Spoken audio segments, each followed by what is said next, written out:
Okay, folks, we might as well get started. I hope you had a wonderful weekend, a long weekend, warm weekend, and it's going to start cooling off to the mid-70s, that's all. And a friend of mine sent me a message this morning. She said by the time she got to work, she's the chair of the math department in Carleton, Minnesota, and she said by the time she got to school it was minus 14. So, so enjoy the weather, folks. Now, by popular demand, I was asked, how in the world do you do questions of the type where I'm losing money while getting interest?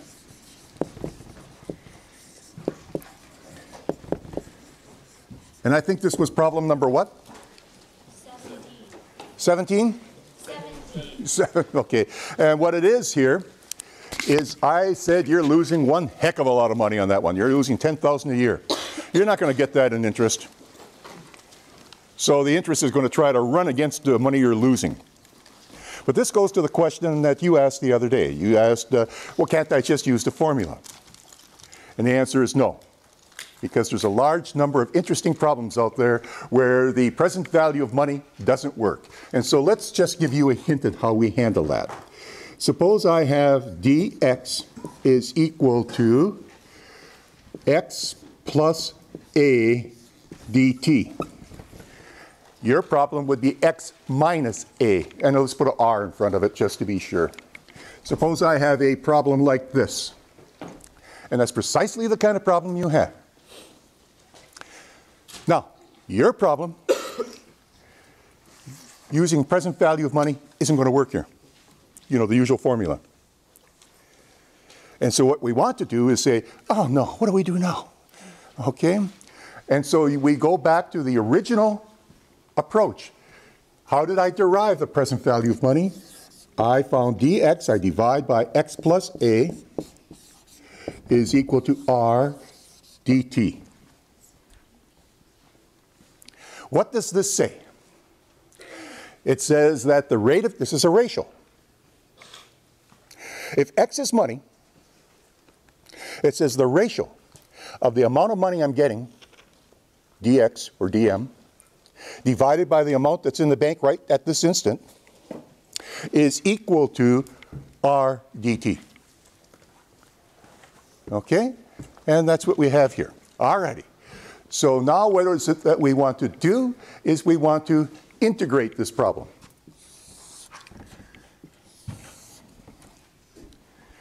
And you know how to put in the limits of integration. The limits of integration, you put in time here, and we put in time here. Or what x is doing here. We put in time here, and we put in what is x doing here. So we know the limits of integration.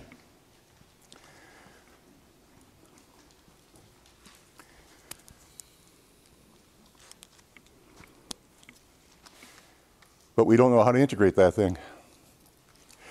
And so here's how you integrate it. When you're looking at this particular problem, you say, darn, the trouble with this problem is that this is ugly. That's ugly. That's the ugly part of the equation. And if it's ugly, that means we say ugly is equal to x plus a.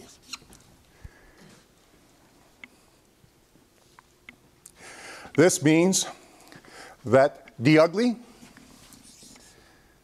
is equal to dx. d ugly is equal to dx. You know, the usual u substitution you had in all of your calculus classes.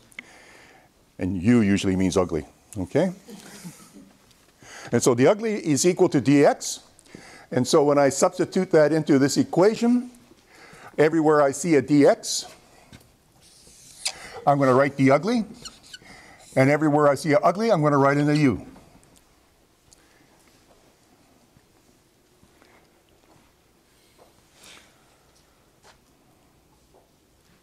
And we know that this right here, this part I know what the answer is. This part is equal to the natural log of the absolute value of u.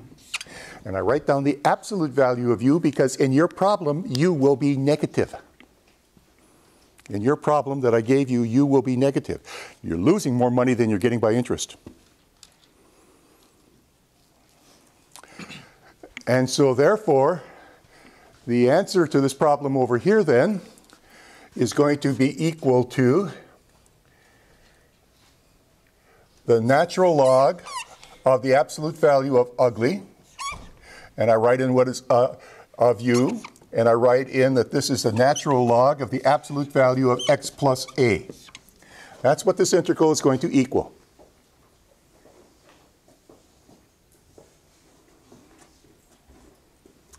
And so therefore, when I integrate the left-hand side, it's going to be the integral from x of t0 to x of t of dx over x plus a is going to equal the natural log of the absolute value of x plus a evaluated between x of t0 and x of t. And now the rest of the problem is straightforward. The rest of the problem is straightforward.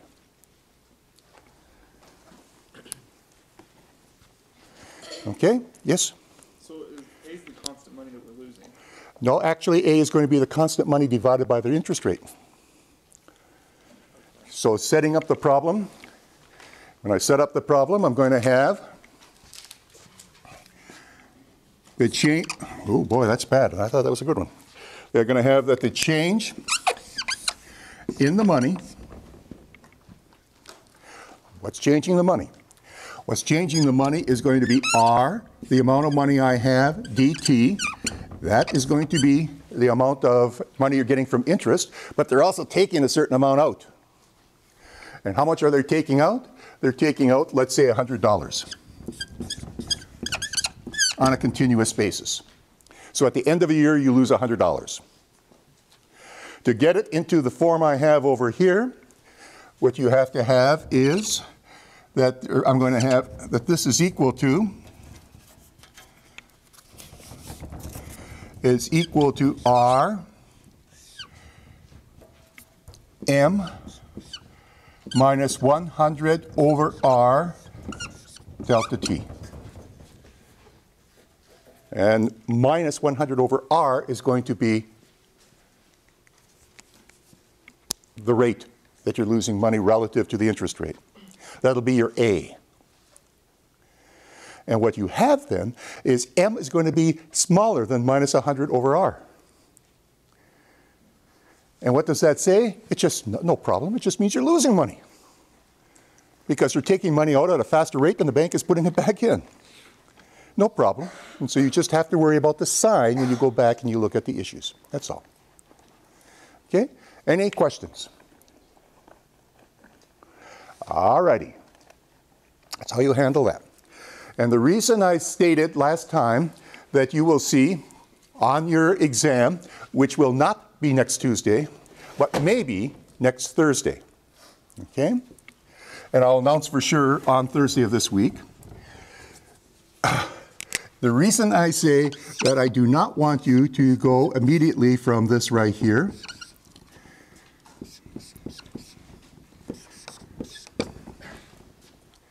to get the solution that the rate of change of money, the present value of money, is e to the minus r t minus t. Yes, that's what you're going to get from integrating it. But remember what the goal of the course is. To go beyond, to know how to go beyond what is presented here. And you can just imagine that you're going to run into problems where delta M is going to equal R M delta T plus A delta T. I just gave you one. No formula you're going to find is going to give you the answer real quickly on that one. But if you know how to do it, you have no trouble. And this makes a lot of sense. I'm getting money from two different sources. I'm getting money or losing money from two different sources. Or you might have a following problem, that it is the change in money is equal to B plus R. No, you won't get that. But it can maybe have plus delta M squared.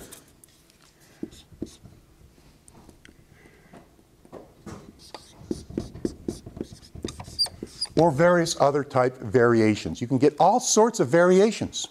And if you know how to solve these problems, you know, just go through it, then it becomes just a matter of fact. And just say, what's ugly, plug it in, find what d ugly is, find the integral, and you're done. Okay? So that's the reason why I say that you're not, I want you to know how to derive it. I do. Remember, there's far more important things to keep in your mind. Like what you're going to do tonight. Is there a good movie on or TV on or something? I mean, just remember how to do these things, and that's better yet.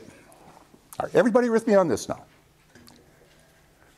Okay, let's go on to another issue.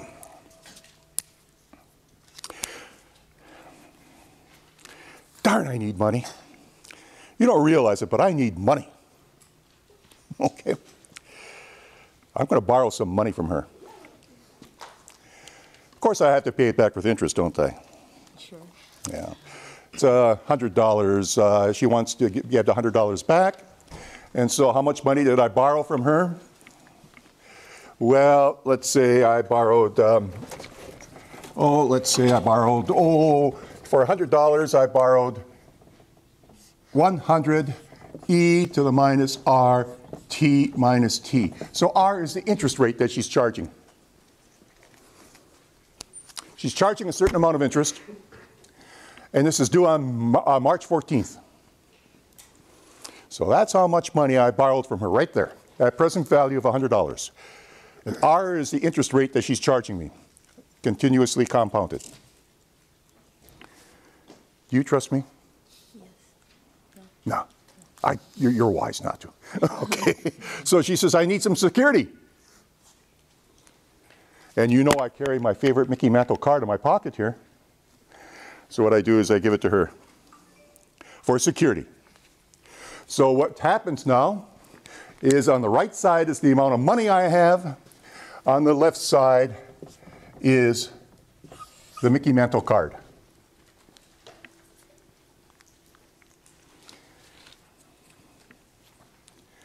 Now, suppose on March 14th, the Mickey Mantle card is worth $90. I can get one for $90. What's going through my head? $90. I get back mine by paying her $100? What's going through my head? Buy it somewhere else, to heck with her, huh? Yeah. She knows that. That's why she doesn't trust me. And so what she does is, how is she going to handle that problem? How is she going to have a put? Where? She's going to buy a put. Yep, for 100. So she has a put. Now it's a legal arrangement. This was just an arrangement between the two of us. Pawn shop. I gave her the Mickey Mantle card. She gave me money. And so now what happens is, to protect herself, she puts a put for $100.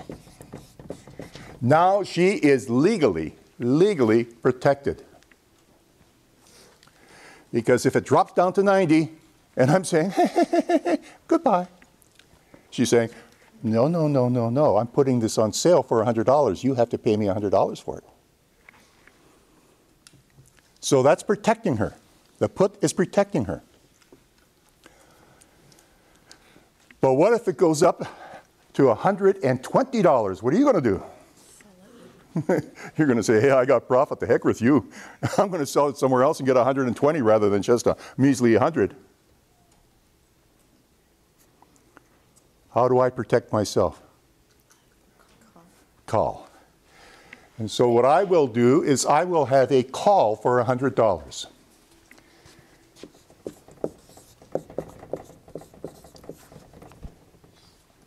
And so what we see here is this expression right here is a protection. It's an insurance. What I'm doing is what was just essentially a trade. I could just simply say if it got up too high or got down too low, it's hey, hey, hey, I sold it to you. So I need to be protected, and she wants to be protected. And so what we have is this relationship right here. And the relationship then, more generally, becomes what is known as the put-call parity. It is a put at strike price E, S plus S equals call strike price E, S plus E, E to the minus R, T minus T.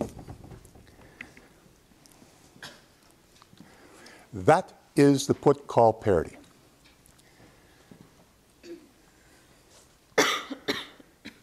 Okay, everybody with me on this? And you see right now where, you should see where it, what its use is. You should have a story.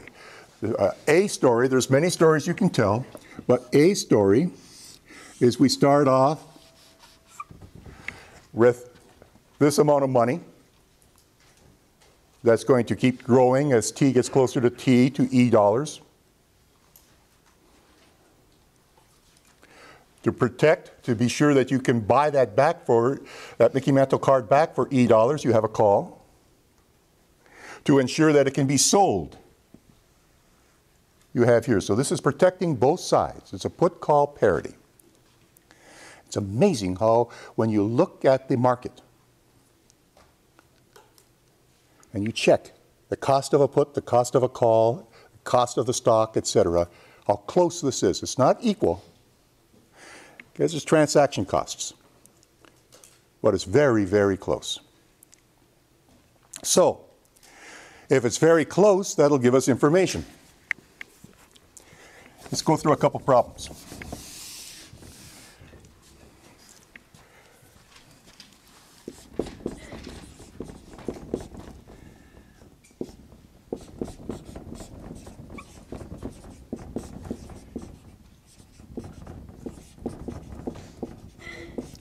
So today, a 1/4 of a year away from expiration date,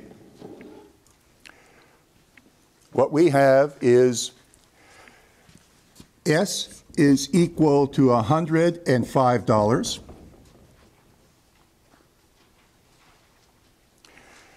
E is equal to 100. The call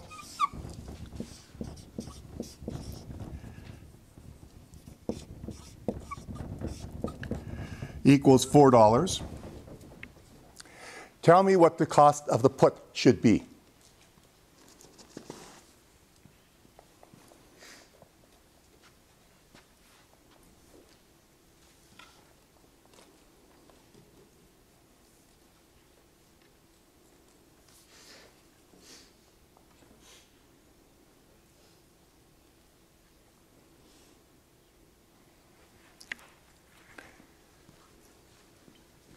Oh, I forgot to tell you one other piece of information, didn't I? And let's suppose the interest rate is 5%. Wishful thinking.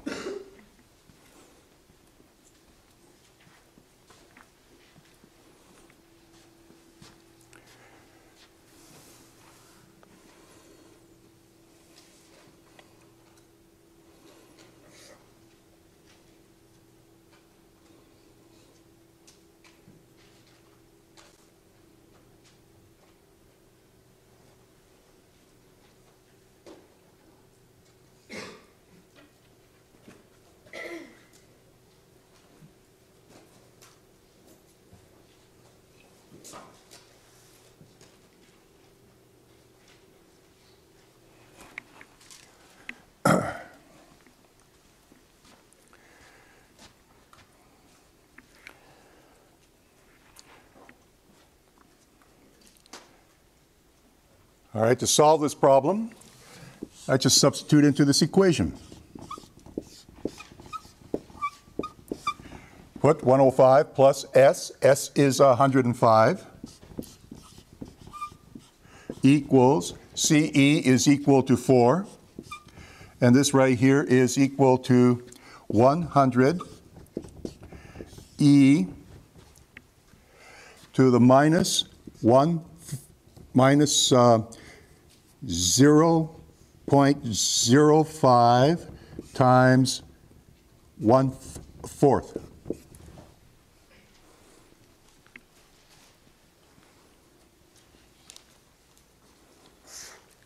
And what do you discover for the price of the put?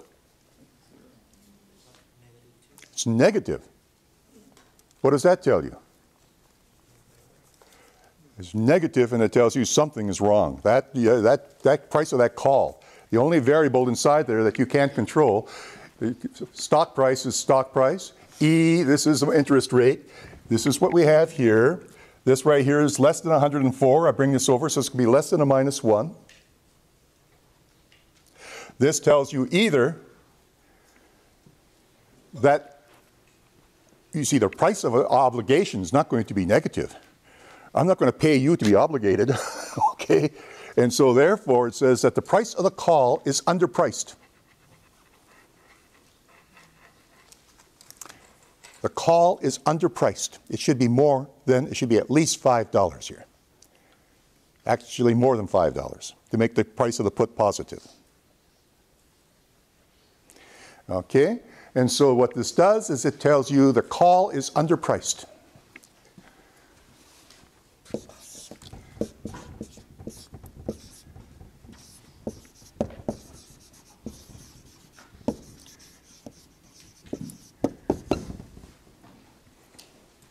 It's underpriced, it's too small, too low. Okay, so this tells you immediately how we can find a lower bound on the price of a put and on the price of a call.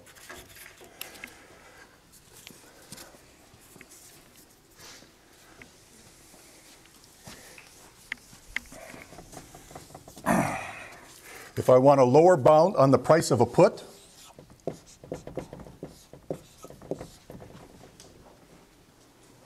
I just solve that equation.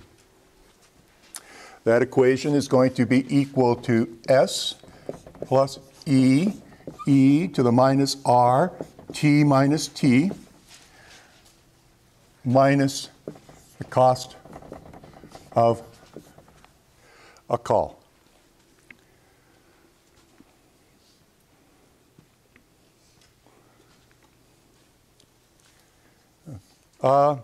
Excuse me, I got that wrong, you're right. Plus the cost of a call. And it'd be minus right here. I got the wrong minus. There we go. Thank you. Okay. All right. And what happens is, this right here has to be greater than 0. So this right here is greater than the difference between minus S plus E, E to the minus R, T minus T,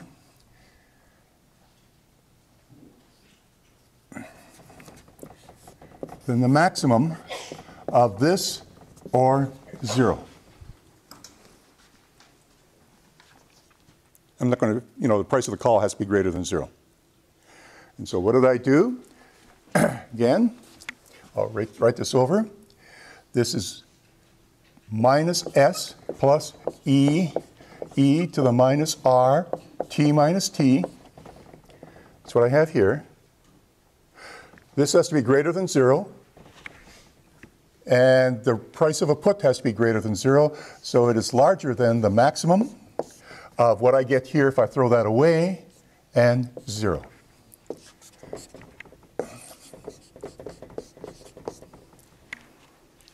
So the price of a put has to be bounded below by that number right there.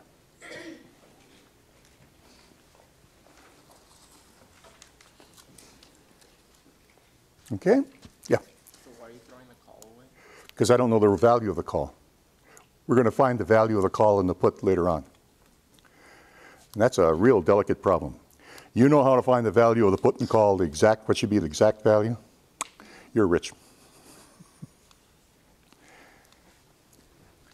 Okay, we do the same thing for the call. He asked a very, very good question. He said, look, isn't this right here better? This right here is the better choice. It's the better choice. But I don't know this value, and so I just find a lower bound for it. And what I have is that right there. Okay, let me give you an example.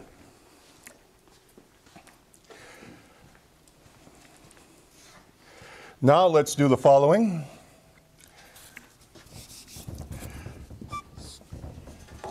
What's the value of the put? Just change this one now. So today, 1/4 of a year from T, S is 105, E is 100, the call is 7, and R is 5%. Find the value of the put. Yes? So they calculate your put based on the amount of E that's there, but isn't that? We're going to get into that next.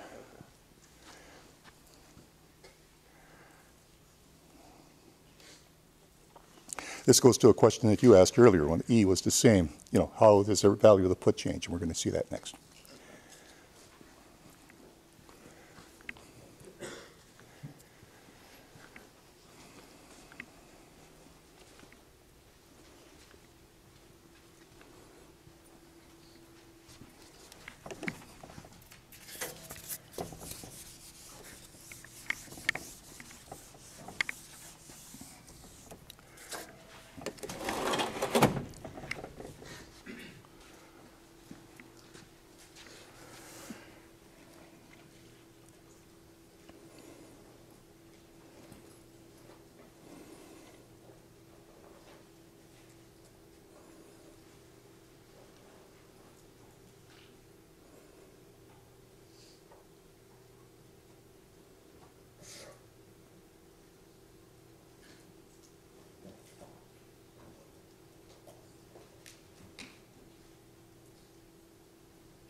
Okay, so let's find out. I want to know what is the put at 100. The price is 105 plus the stock, which is 105. That has to equal the value of the call, which is 7, plus 100 e to the minus 1/4 0.05. This is pretty close to 105, a little bit below it. It's a little bit below 107 rather. This is 105, so the price of the call will be a little bit above 2, or right around 2, right around $2. Okay? Everybody with me? Okay. So here, the value of the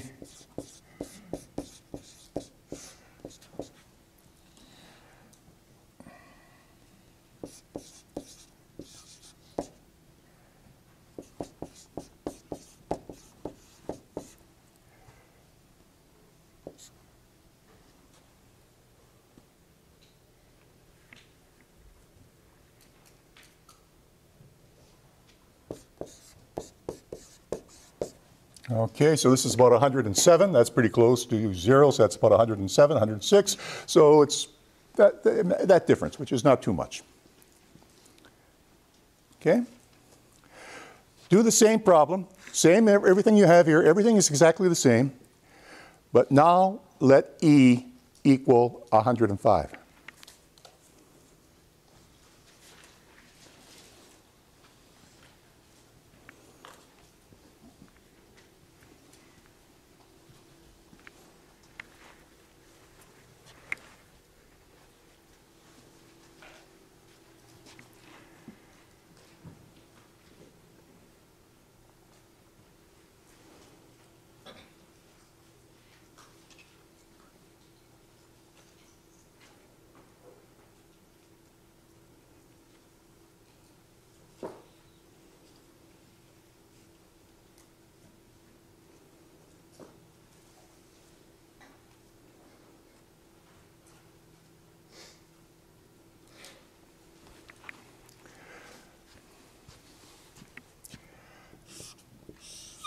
at 105.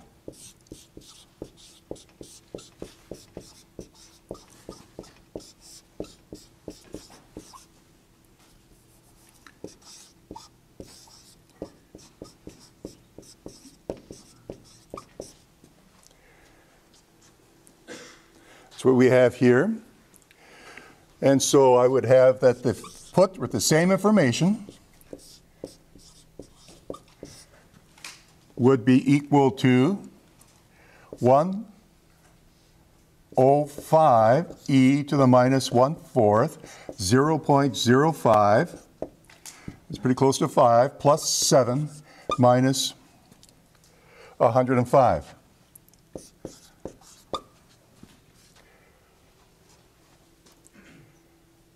Okay. What happened to the price of the put? Jumped. It jumped. It's now somewhere around $7 rather than around $6, $7 rather than around $2.12. So you see what this put-call parity equation does for you. It answers questions about what happens for different strike prices. What will be the value of the call, etc., for different strike prices. Gives you information that is very difficult to get otherwise. And the pricing of something, how much you should sell it for, you don't have to be in economics to know that pricing, how much you're going to sell something for or buy it for, sure plays a big role if you're going to go bankrupt or become rich. And I want you to be rich. So you see where this happens here. Any questions? You can use this equation, this put-call parity equation, in all sorts of ways.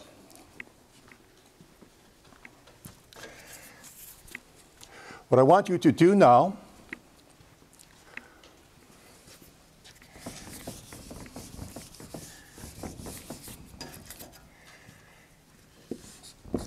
today is March 14th. Today is expiration date. Show that the put-call parity equation is inequality.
This is done exactly the same way as we did with the previous problem.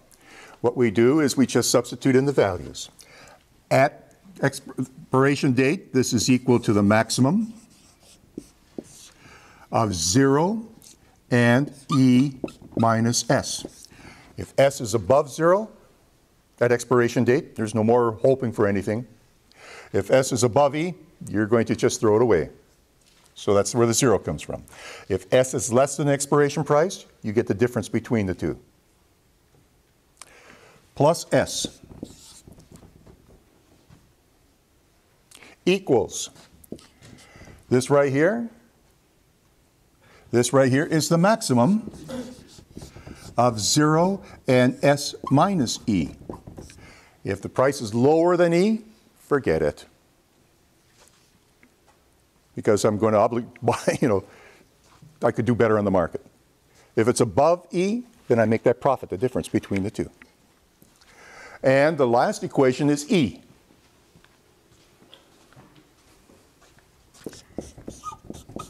And so here I have the put-call parity equation right here. Now,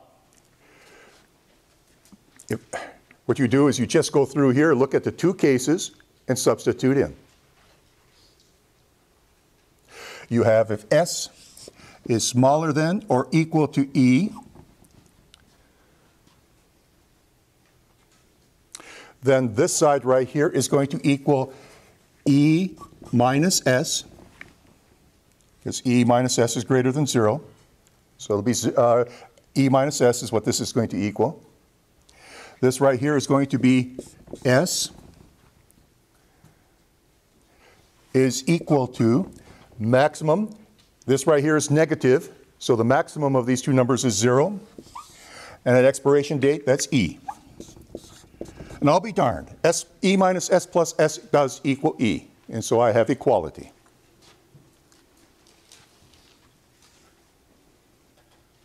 Okay, everybody with me on that?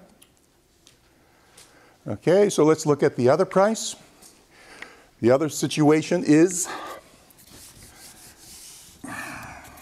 if S is greater than E. If S is greater than E, then this number right here is negative. And so this right here is 0. This number right here is just S equals this number right here. If S is greater than E, it is S minus E. And this term right here is E. Yep, S equals S. And so what we have is equality in both cases. In all possible cases, we have equality at expiration date.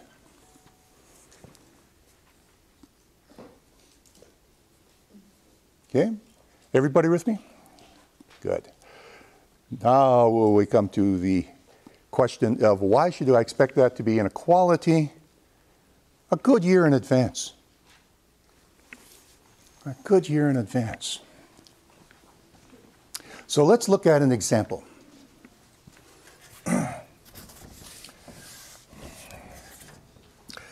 Suppose I have R equals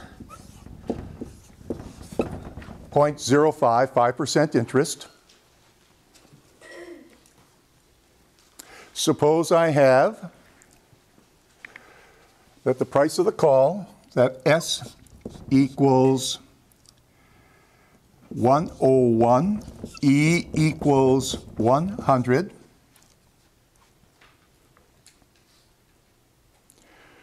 The price of a call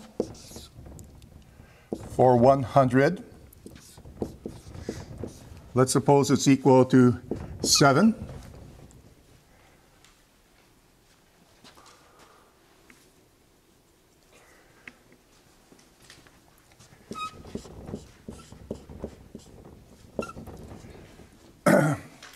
And suppose the price of a put is equal to 9.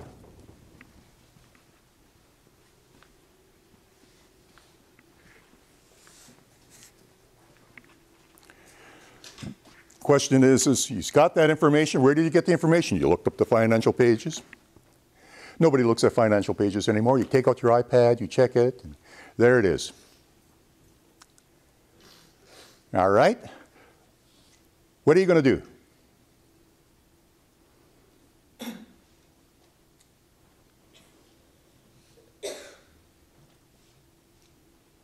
Sell stock and sell puts and buy a car. And then, Very good. put the rest of money in the bank. Very good. What happens is, what he says he's going to do is the following. He says when he puts it into this equation, the value of a put, I say it was 7? 9. It was 9 plus 101 is the price of the stock. That's this side right here. This side right here is 7 plus 100 e to the minus 0.05.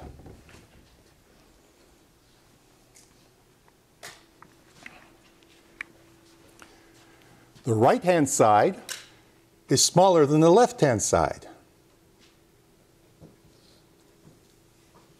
The right-hand side is smaller than the left-hand side. And so what he's going to do is he says, well, this is 110. This is about 106 point something. Or maybe even less. Okay. But what he does is he says, whoa, it's supposed to be an equality, and it's not an equality. Let me take advantage of this. Let me exploit the situation. And as he accurately said, he's going to go short. He hasn't got any of this. He's going to go short on this.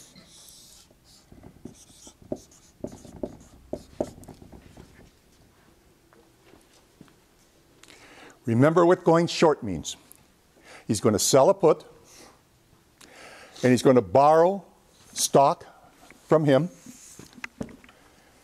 and he has to replace it. He has to replace the stock on March 14th. So he's gone short, and so what does he have? Is he has in his pocket $110.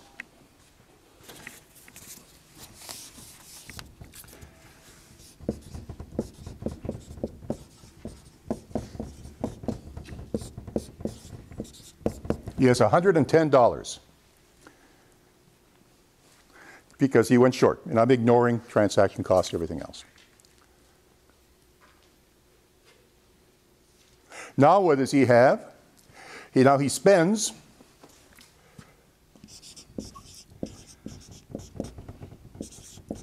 he's going to spend 7 plus 100 e to the minus 0.05. How is he going to spend that? He's going to buy a call.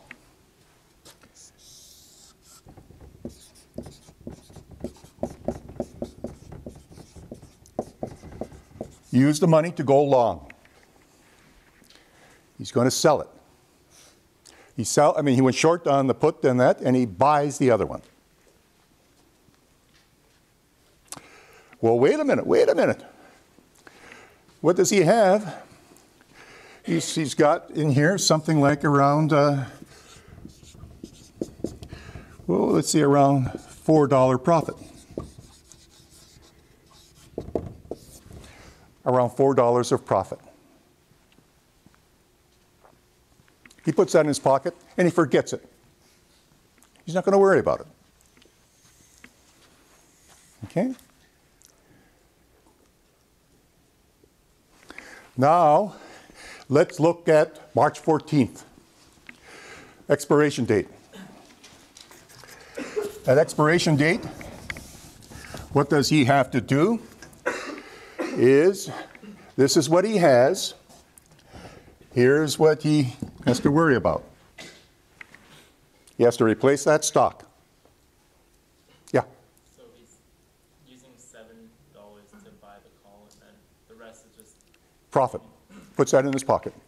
Well, I mean, the rest would be him getting interest in the bank? Yeah. What happens here is, so here's how much. This is the money he puts in the bank to get $100. That's the amount of money he puts into the bank, which is less than $100. He puts that into the bank so that on March 14th, he will have $100. Okay? So on March 14th, he will have $100.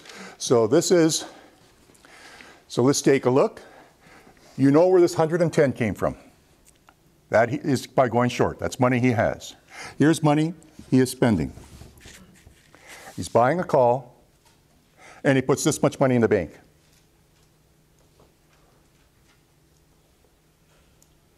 So what he has left is he has around $4 profit.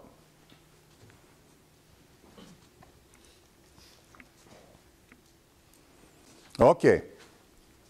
So now let's take a look at expiration date. March 14th.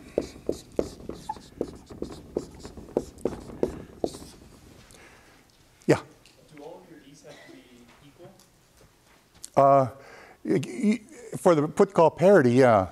But what happens is that to get the parity equation, but what you can do is now modify it, just like anything. You can just modify it just like we did. So if you want to have a call at 100 and another call at 101, you have to use the other put call parity. So you combine two put call parity equations.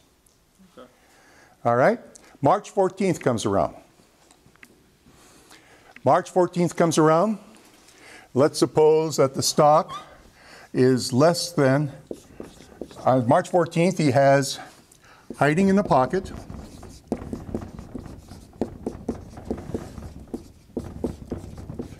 he's got that $4 or so. We're going to ignore that. We're going to ignore that. That's in his wallet. Now what we're going to do is suppose S is less than 100. He gets $100 from the bank. He gets $100 from the bank, right? The money he put in the bank, and he gets $100 out. So he's got $4 in his pocket and $100 right here.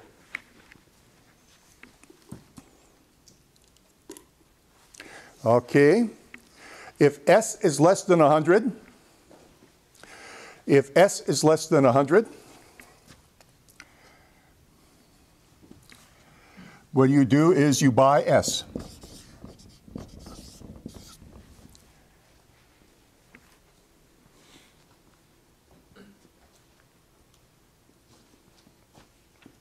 Less than 100, you buy S. And what happens is and so now I've taken care of my obligation. And I got this one right here to worry about. There's a put. I went short on a put. So if S is less than $100, the person and I sold that put to him.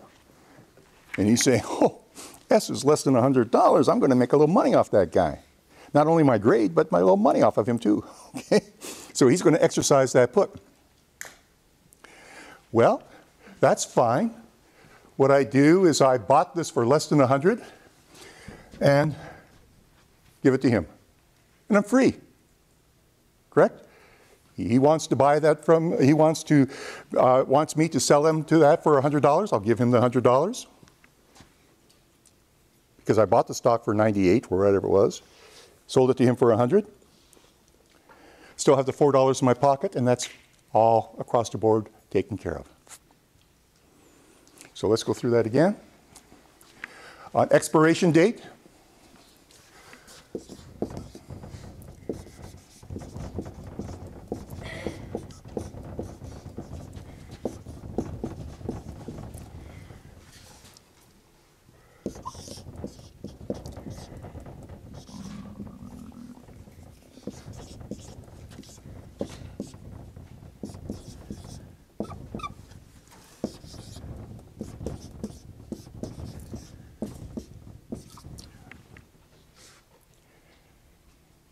we know that that's true. We know that that's true. An expiration date, we know that that is true. We just got through proving that. So here's the money I got from the bank. Here's my call. Here's my obligation. No problem. No problem whatsoever. I can cover my obligation. Whatever it is, I can cover my obligation. But wait a minute, I still have that $4 in my pocket. So I covered my obligation and I made a profit of $4.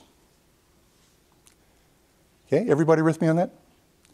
Yeah. So is your profit of $4 coming from getting 100 and Got it. from going short and then expanding this? Got it. My profit came from the fact that the put-call parity equation was not satisfied at some earlier date. Excellent question he's asking. He says, where did that, let's remind me, he said, remind me where that $4 came from.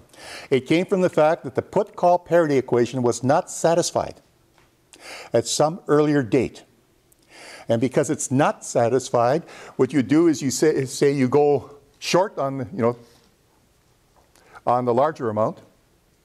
You go short on the larger amount, and you go long on the smaller amount. The difference between the two is your profit. That's your profit. You put it in your pocket, put it away for vacation next summer. And what you have here is going to cover your responsibilities on March 14th. So you got the money, so on March 15th you go for your vacation. Okay? So in other words, what happens is, here's from going short, and then buying this, that's what I caused. Now we take a look at obligations. We know that this is what I own. This is what I owe. This is what I owe. And we know that the two are going to be equal. So no matter what happens, I can take what I own and cover what I owe. Sounds pretty good deal. You like it, don't you? So she's going to go and go short on about 10,000 of these. I didn't know you were so rich. Okay. So she's going to go short on 10,000 of these. He's going to go short on 20,000 of them. He's about 50,000. What's going to happen? Price adjust. The price is going to adjust because if there's so darn many people right here, for example, trying to sell the stock and sell the put. Someone's going to say, why should I pay that? Why should I pay $7? So the price is going to go down. The price will go down to milk out the possibility of profit. Everybody will jump on one side. No one will want to buy on the other, and the price is going to slide down. And so therefore, what happens is we're going to reach equality.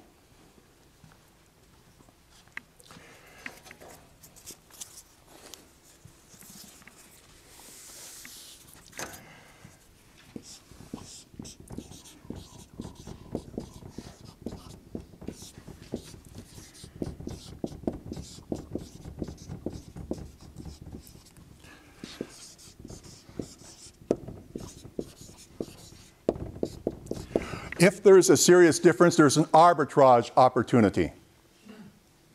Serious meaning difference between, transaction costs, et cetera, like that. There's an arbitrage opportunity. And the arbitrage opportunity is going to lower the price of PE, S, and everybody here wants to buy a call, and increase the price of the call. Yeah?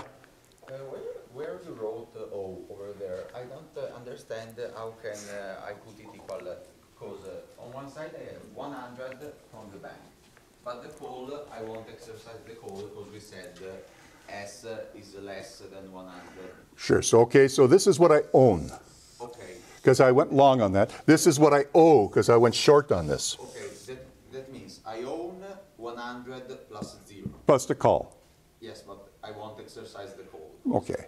Okay, well, let's forget that one right here. It's if S is less than 0, I ignore it. Yeah. I have 100. What happens is if S is less than 0, I can buy the call. Ah, okay. And then I have the put here.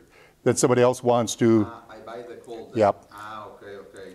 So no matter what happens, I can exercise it one way or another. If S is smaller than E, or S is bigger than E, or S equals E, I can, no matter what happens, I can cover.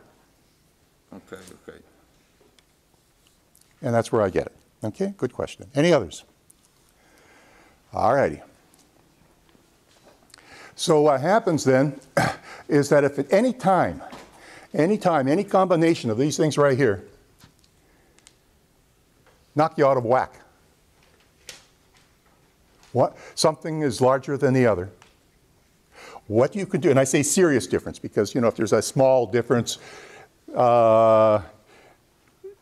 you got to pay somebody to buy these things, transaction costs, things like that. So within transaction cost type limits, if there's a serious difference, it creates an arbitrage opportunity. You're going to sell high, buy low. And you're doing so without risk because you know that come expiration date, whichever side you bought You got enough to cover what you owe.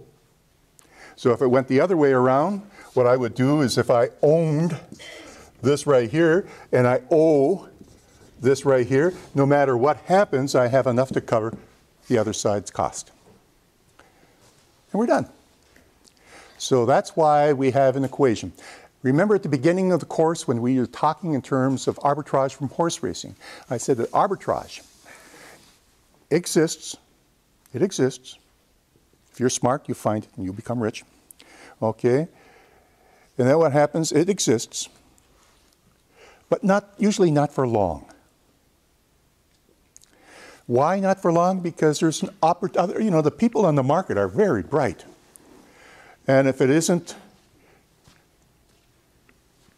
used, then what happens is it's going to adjust the prices, and that's what you have. So arbitrage is what allows these equations to be continuous and differentiable and all these other things that mathematicians like to use. Okay? Any questions? Yeah. So you can buy like tens of thousands of puts. People buy them. Sure. So what happens if somebody goes to sell the stock that you bought and they sell like 50% of the company out? So your expiration date's not for months away, but they go to sell their stock. What happens is there's usually plenty of stock and there's all kinds of requirements and limits on what you can do to prevent exactly that type of a thing. But what you're talking about there is also partially what caused the 2008 debacle. Right. Okay? In terms of houses and going long and shorts on houses, et cetera, and other types of options, and exactly that type of a problem.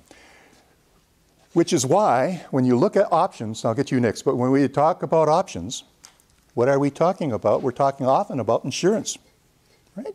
Put-call parity story, that's what I told about here. And that's why a lot of people are saying that options rather should be regulated like insurance. In fact, I had a conference here, and two people were reasonably well known. They were both Nobel laureates, and they both said precisely that. So it's not my idea. It's my idea. I agreed with it. Okay. Yeah. So, like, realistically, within like people looking at stuff like this, they're like up to date by like the seconds. Like, Oh yes. opportunity. It's Yeah. He says well, they have to be up to date up on the second, because if you want to take an advantage, and that's why we have so much computer trading. Because you can't be up to a millisecond or something like that, but your computer can. And that's why we have so much computer trading going on, et cetera. And I do have friends that became wealthy by seeing how to use a computer, and where there was transition time of information coming was a gap, and with computers could make money with arbitrage opportunities. So it's there. It's there. But it smooths out. All right, let's try one more thing. Let's suppose, let's take a look and see, we've already used a put-call parity equation. I mean, the put-call parity equation is our main tool that we're going to be using on and on again. So really understand it. Really understand it. Well, we talked about how the value of a put or a call is going to change depending on the strike price. What about time? What about time? Time to expiration date. And in fact, this was a question that was asked of me last Friday. And so, not by someone in the class. And so to do this, let's take a look at the difference between the cost of a put and a call, how far apart they're going to be,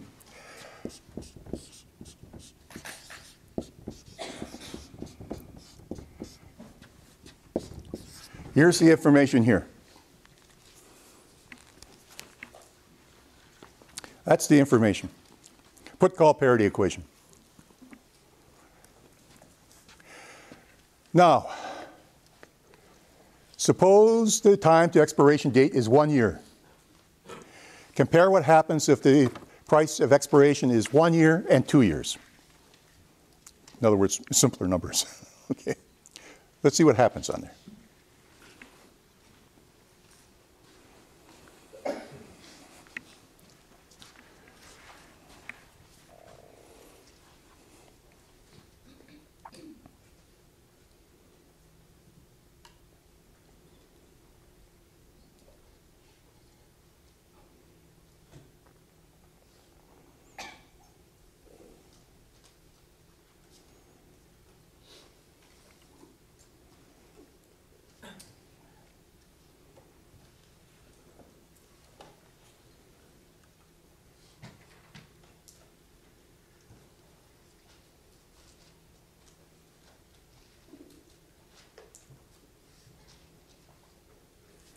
Okay, in the first case, I would have that this difference between the cost of a put and the cost of a call is going to be E to the minus R minus S. The other one, where it's 2 years, would be E to the minus 2R minus S. Would be lower, smaller. This is definitely smaller than that. It would be smaller. So the difference between the cost of a put and a call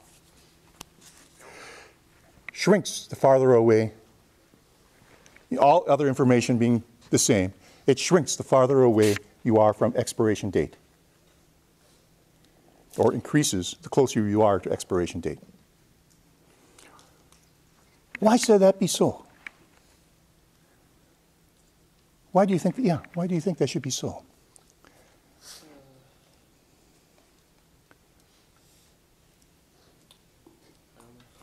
Okay, anyone? Yeah, why? Because when you're closer to the expiration date, you know more about what's going to happen. You know more about what's going to happen, and there's less wiggle room. And what's going to happen to the value of your stock and everything else. Nice answer. So the closer you are to expiration date, the more everything is put into cement. The farther away you are, the more variation, the more a variation. Does that have anything to do with standard deviation? Yeah, it does. You're going to see that in about 2 weeks. Okay? But yeah, so it's going to have a lot to do with that. Any questions? All right. So I'm going to now go on to another little topic. I think we got enough time to get started on it. But I want you to really, truly understand I want you to have a story to understand why the put-call parity equation is true. I want you to understand how to use it, to show that if the strike price goes up or down, how that's going to affect the value of a price of a put or a call, how time to expiration date is affected. These are, in other words, an equation is not an equation that you got to memorize and put down. That's nonsense. An equation is something which gives you an opportunity. It's a tool. It's a tool to be used for your financial considerations. So since the difference between those two is so small, would it be better to buy? Well, we'll find out. You're raising excellent questions. He says, which would be better to do? And we'll find out. That's exactly what the Blac-Scholes equation is going to tell us. Precisely. Those are exactly the questions that led Black and Myron Scholes and others to do it. Actually, there's a possibility that for 1 year, the difference between a put and a call is negative. Then if it's that case, then for 2 years, the difference is actually become bigger. Well, more negative. I mean, what happens is, put the S on this side right here.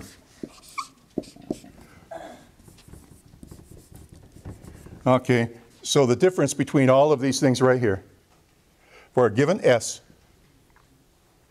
the difference in all those things is here. In 2 years, it's smaller. Okay?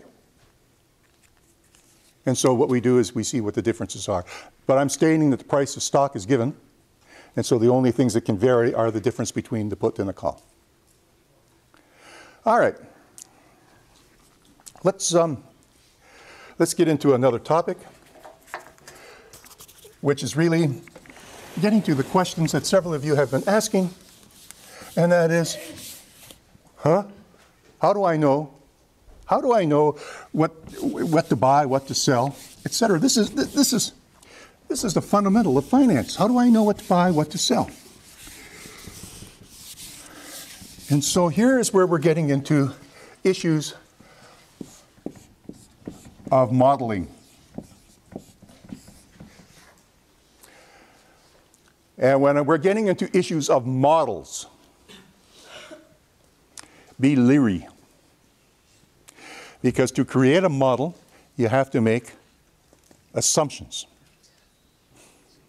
And assumptions can come up and bite you if you get them wrong.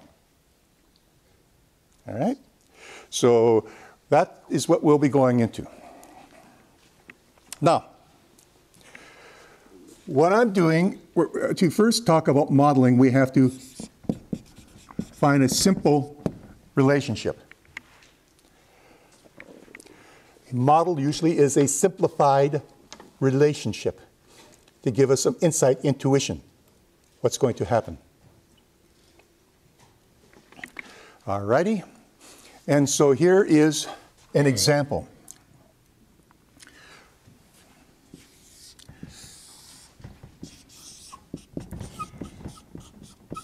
Suppose I have that function right there. Actually, that function is not bad.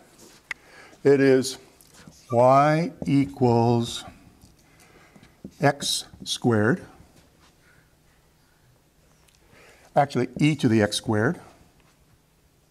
Actually, cosine of e to the x squared minus the arctangent of x.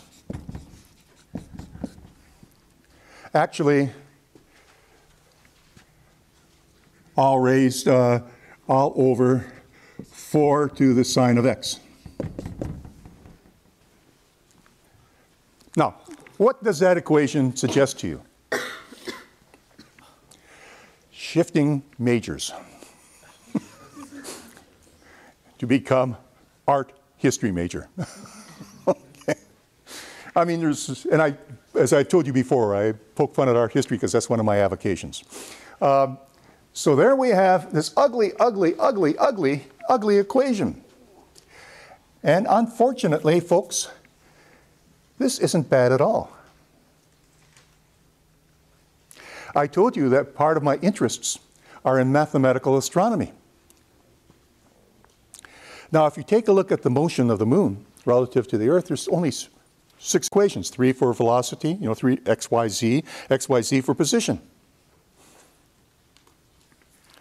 And a friend of mine, Andre Dupree, was working for the government and for Boeing and had to come up with, precise equations.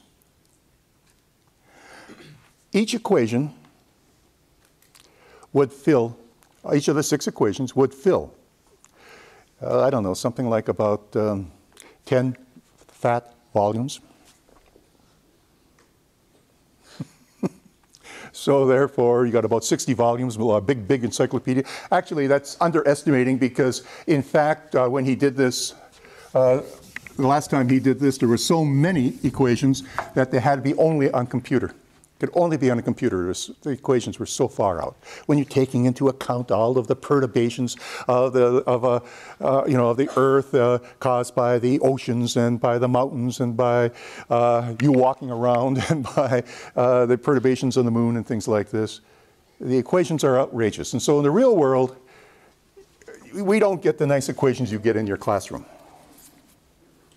So we have to find a way to find a simplified version. So let's take a look at something a little bit better. Suppose I'm interested not in the equation, but what's going on near the point A. Near the point A.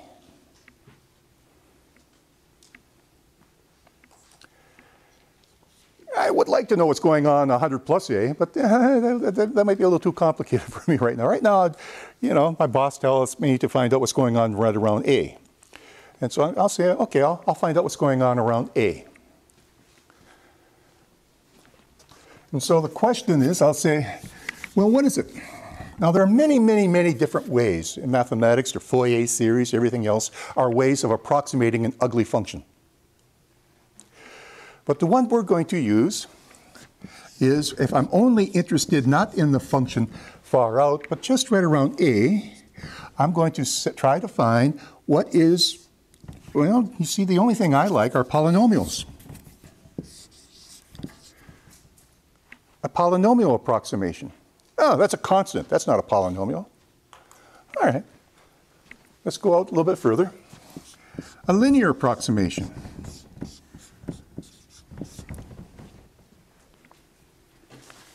Okay, so let's see what that is. The first one, B, is I'm trying to approximate this curve right here by a constant.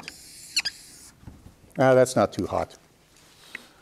The next one is I'm trying to approximate it by a straight line. Well, it's better, but it isn't what I want. So let's try to get it a little bit better.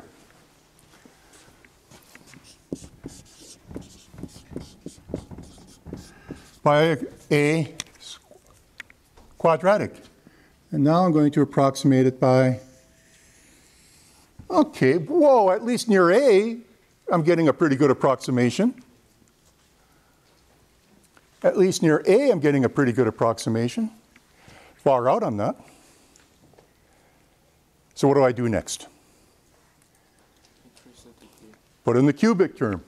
Put in all of them. And so what I do is I have plus b3x minus a cubed plus dot, dot, dot, dot, as far out as you would like to go. You know what I'm getting to. I'm getting to Taylor series. So let's try to remind ourselves how we would compute these coefficients, b0, b1, b2, b3, etc.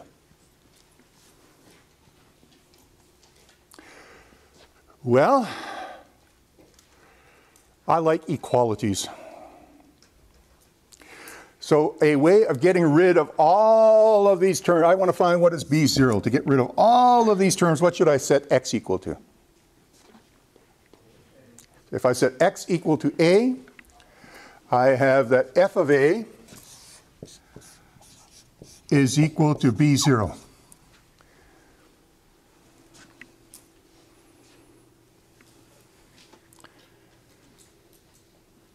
Why? Because if you take a look at this equation, I have f of x, f of a is equal to b0 plus b1, a minus a plus b2, a minus a squared plus b3, a minus a cubed plus da da da da da.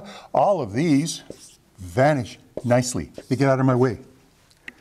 And all I have left is that the constant term has to be the height of the function. Makes sense. That green faded line you can barely see, that's the value of f, that's f of a.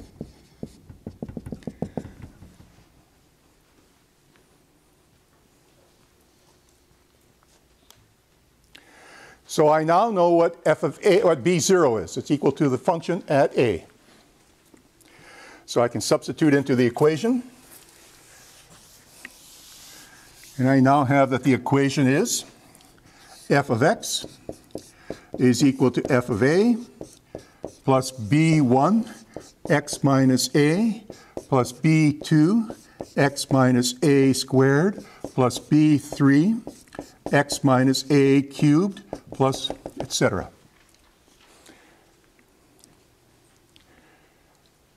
What I want to do now is I want to get rid of everything except that b1. What's a way of doing that? Take the derivative. Derivatate the darn thing, okay? And so when I do that, I have f prime of x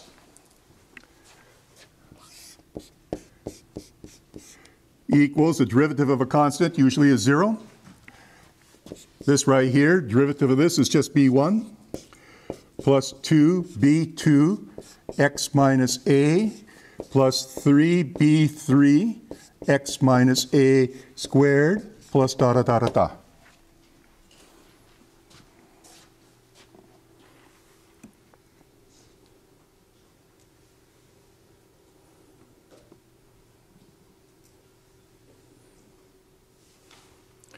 So now what I want to do is I want to find, we use the same trick. How am I going to get rid of all of these terms? Set x equal a. How am I going to get rid of all those terms? I set x equal a, and I get f prime of a is equal to 0 plus b1 plus 2b2 a minus a plus 3b3 a minus a squared plus da da da da da.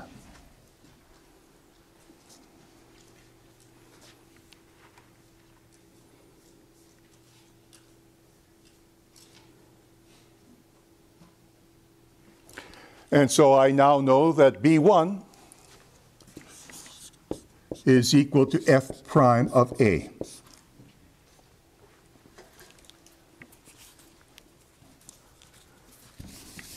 So now what I have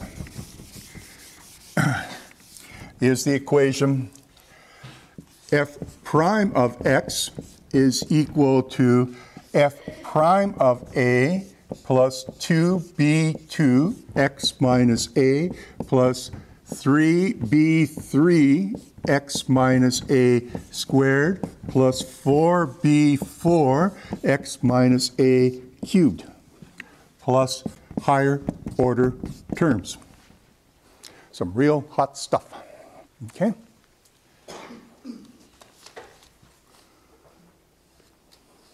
And what am I going to do now? All right, what I have to do is I have to find what B2. What am I going to do? The derivative. Okay, so I'm going to take the derivative, f double prime of x. This is a constant. This is 2b2. The derivative of that is 1. The 2 comes down. I get 3 times 2b3 x minus a plus 4 times 3 b4 x minus a squared plus higher order terms.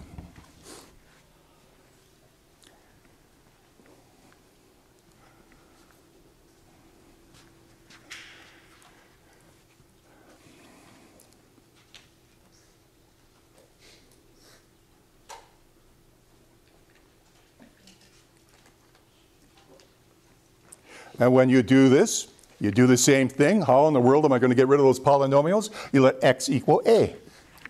And so when I do that, I'm going to have the second derivative of a is equal to 2b2 because all of the others are equal to 0.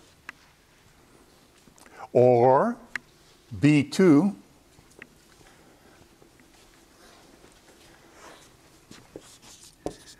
equals f double prime of a divided by 2. Now I could do this infinitely long, but I don't have infinite amount of time. So you know what's going to happen. I'm going to just now do the same thing again and again. Every time I'll look at him and say, what do I do next? And what are you going to say? Take the derivative. Then I'm going to look at her and say, what do I do next? She's going to say, put x equal a. And we're going to just keep the tag match going. And what we're going to end up with is that the coefficients, that Bn is going to be the nth derivative of f evaluated at a divided by n factorial.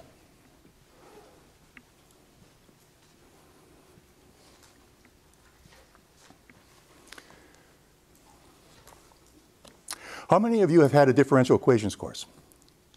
Okay, I think you're supposed to have it for this course, aren't you? Yeah, okay, so many of you. Now, remember in the differential equations course what you had where you started off with a large number of equations of this following type, didn't you? It's where dy dx equals a plus bx. Remember? You had a whole pile of those, and you had to learn how to do them. All right, where do these come from? In reality, the real world had f of x.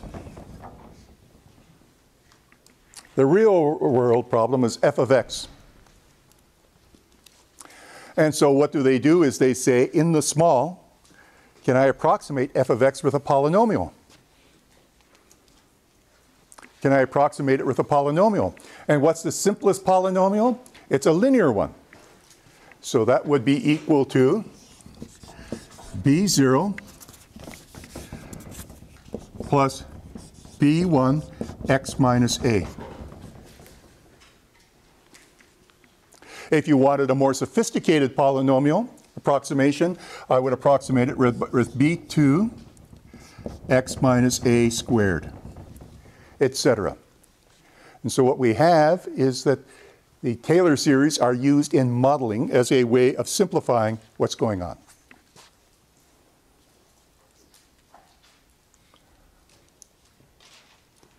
Because the whole idea of modeling is to simplify so that it becomes tractable, so that you can get an answer. Okay, any questions? Okay, later today I'll send out your homework problems and maybe some new notes, and we'll see you then Thursday. Oh, I will send out an email if I can get a room for extra session for tomorrow.